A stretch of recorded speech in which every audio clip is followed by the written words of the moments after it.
భగత్ సింగ్ ఇంకా విద్యార్థిగా ఉన్న రోజులలోనే పరిస్థితుల ఒత్తిడి వల్ల ఇల్లు విడిచి వెళ్ళిపోవాల్సి వచ్చింది. అందుకు కుటుంబం చాలా బాధపడింది. భగత్ సింగ్ చెప్పకుండా ఎక్కడికి వెళ్ళిపోయాడని.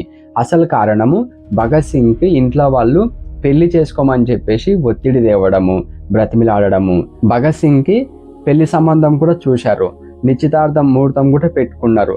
అందుకు భగత్ సింగ్ ఇంట్లో చెప్పకుండా వెళ్ళిపోయాడు. తన జీవిత లక్ష్యం ఒకటే, బ్రిటిష్ వాడిని మన భారతదేశం నుంచి పారదోలాలనే ఒక జీవిత లక్ష్యంగా ఎంచుకున్నాడు భగత్ సింగ్. అందుకని పెళ్లి చేసుకొని భార్య బిడ్డలు సంసారం అనే జీవితంలో గడపాలనే ఆలోచన మన భగత్ సింగ్కి లేదు.